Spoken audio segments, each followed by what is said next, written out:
वर्ष या सगळ्या प्रकरणामध्ये पोलीस जे आहे ते तपास घेतात. मात्र सध्या आपण पाहतोय की मंगेश ससानी यांची ही आपल्याला गाडी पाहायला मिळते की ज्या गाडीचा क्रमांक MH12 JZ 6161 ही इनोवाची गाडी जी आहे ती माजलगाव धारूर या रस्त्यावरून रात्री प्रवास करत होती. मात्र या गाडीवरती अज्ञातांनी दगडफेक केली अशा पद्धतीचा आरोप मंगेश ससानी यांचा आहे. आपण पाहतोय की पाठीमागची बाजू असेल त्याचबरोबर या गाडीच्या डाव्या बाजूची काच जी आहे ती सुद्धा आपल्याला फुटलेली पाहायला मिळते. अज्ञातांनी दगडफेक केली असं त्यांचं म्हणणं आहे.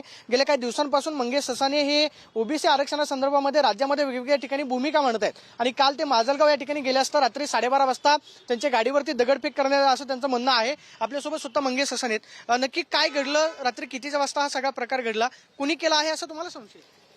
गेल्या 2 दिवसापासून आमचा बीड दौरा होता.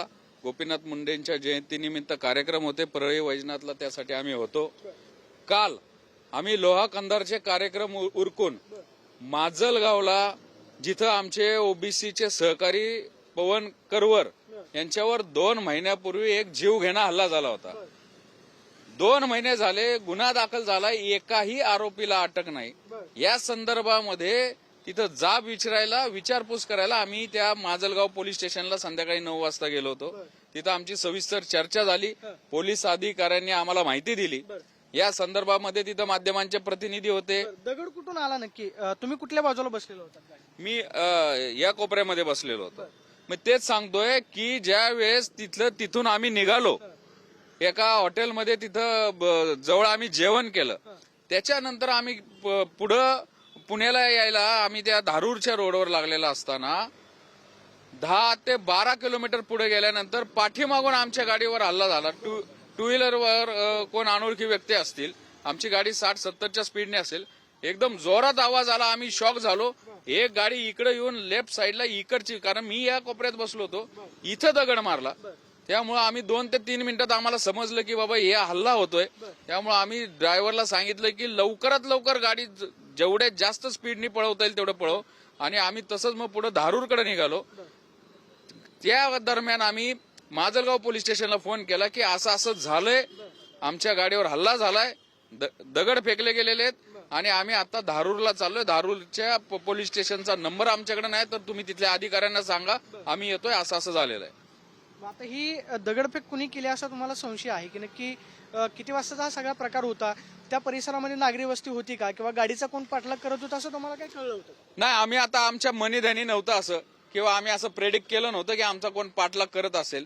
परंतु माजलगाव पोलीस स्टेशनमध्ये आम्ही ज्या आरोपींच्या अटकेबाबत आम्ही तिथं पाठपुरावा करत होतो, ते आरोपी तिथले स्थानिक आमदार विजयसिंह पंडित आणि प्रकाश सोळंकी यांचे कार्यकर्ते. आणि ह्या कार्यकर्त्यांना वाचवण्यासाठी आमचा आरोप आहे. कारण की पोलिसांनी ज्या प्रकारे 2 महिन्यामध्ये एकाही आरोपीला अटक केली नाही, त्यातल्या एका आरोपीचा अँटिसिपेटरी बेल झालेला आहे.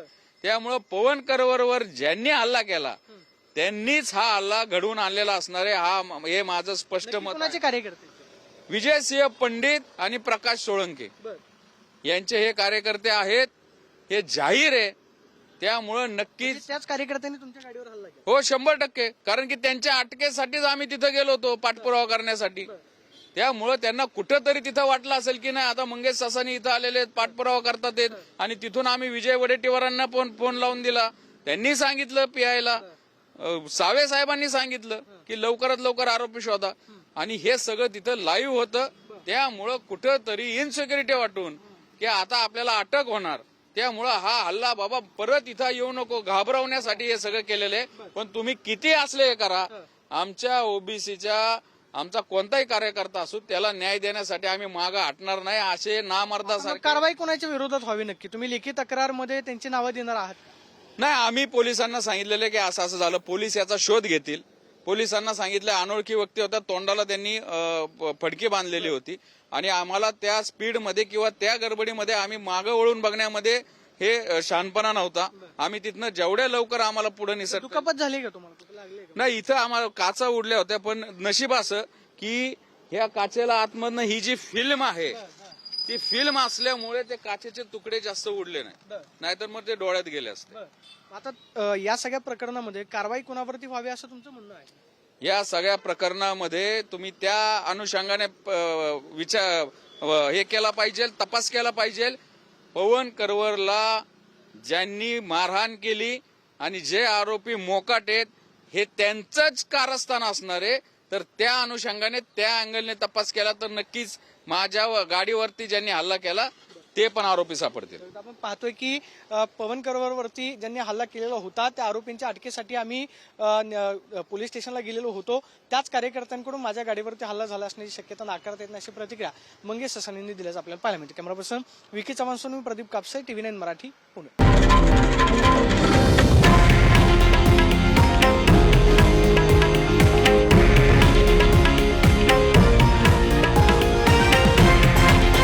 हे आहे देशातील नंबर 1 न्यूज नेटवर्क आणि आपण पाहत आहात TV9 मराठी, एकमेव.